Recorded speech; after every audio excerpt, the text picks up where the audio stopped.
To see her hand, you need to look low. Look down. That's where she lives.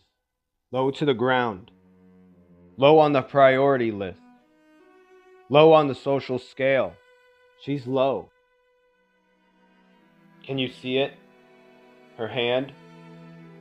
Gnarled, thin, diseased. Dirt blackens the nails and stains the skin.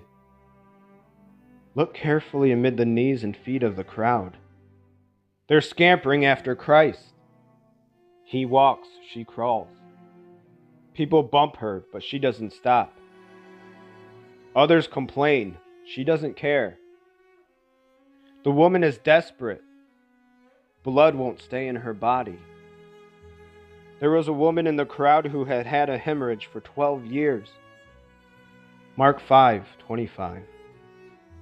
12 years of clinics, treatments, herbs, prayer meetings, incantations. She had suffered a great deal from many doctors through the years. Verse 26. Do you smell quackery in those words? Doctors who took not the disease but advantage of her? She had spent everything she had to pay them, but she had gotten no better. In fact, she was worse. Verse 26. No health, no money, and no family to help. Unclean according to the law of Moses. The law protected women from aggressive, insensitive men during those times of the month. In this woman's case, severe application of the law left her not untouched, but untouchable. The hand you see in the crowd, the one reaching for the robe, no one will touch it. Wasn't always the case. Surely a husband once took it in marriage. The hand looked different in those days. Clean, soft-skinned, perfumed. A husband once loved this hand. A family once relied on this hand to cook, sew, to wipe tears from cheeks, tuck blankets under chins. Are the hands of a mother ever still? Only if she is diseased. Maybe the husband tried to stay with her, carting her to doctors and treatment centers. Or maybe he gave up quickly, overwhelmed by her naps, nausea, and anemia.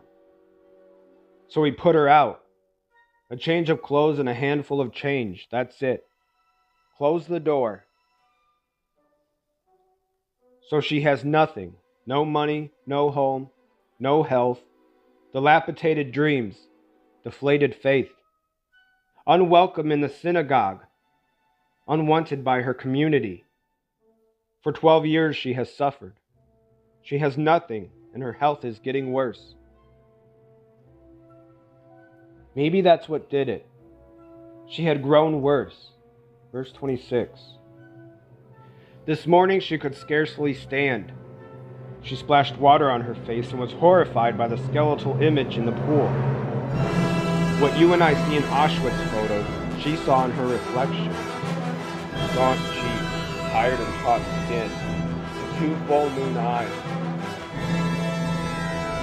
She is desperate. In her desperation bursts an idea. She had heard about Jesus. Verse 27. Every society has a grapevine, even, or especially, the society of the sick. Word among the lepers and left out is this: Jesus can heal. And Jesus is coming by invitation of the synagogue ruler. Jesus is coming to Capernaum. Odd to find the ruler and the woman in the same story. He powerful, she pitiful. He in demand, she insignificant. He is high, she is low. But his daughter is dying. Tragedy levels social topography. So they find themselves on the same path in the village and the same page of the Bible. As the crowd comes, she thinks, if I could just touch his clothing, I will be healed. Verse 28. At the right time, she crab scurries through the crowd. Knees bump her ribs. Move out of the way, someone shouts. She doesn't care and doesn't stop. 12 years on the streets have toughened her.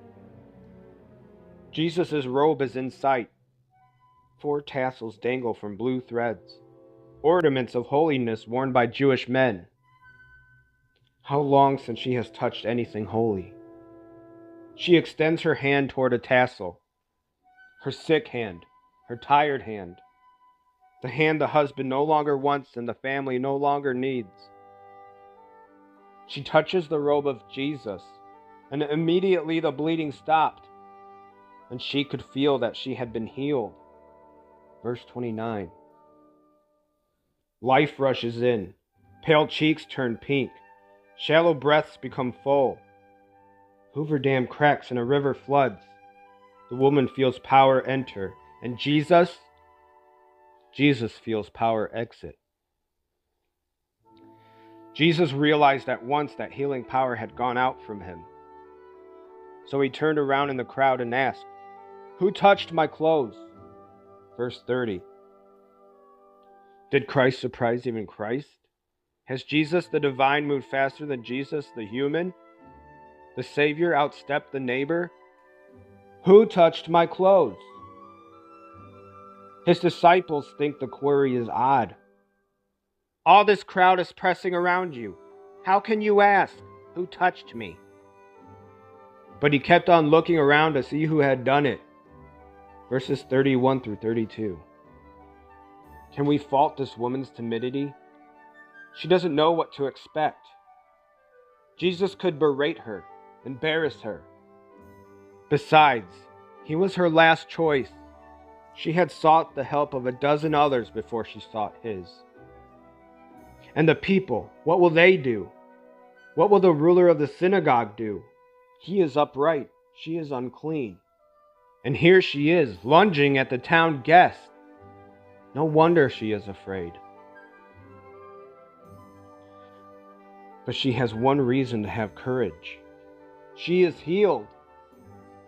The woman, knowing what had happened, knowing she was the one, stepped up in fear and trembling, knelt before him, and gave him the whole story.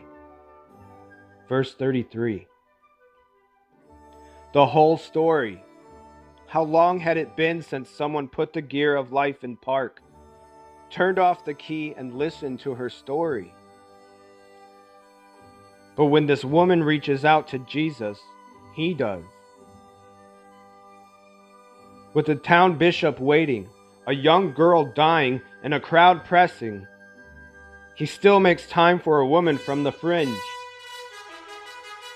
Using a term he gives to no one else, he says, "Daughter, your faith has made you well. Go in peace. You have been healed." Verse 34. And Christ moves on, and she moves on. But we can't. We can't because we've been there, been her, are there, are her. Desperate, dirty, drained. Illness took her strength. What took yours? Red ink? Hard drink? Late nights in the wrong arms? Long days on the wrong job? Pregnant too soon? Too often? Is her hand your hand? If so, take heart. Your family may shun it. Society may avoid it. But Christ wants to touch you.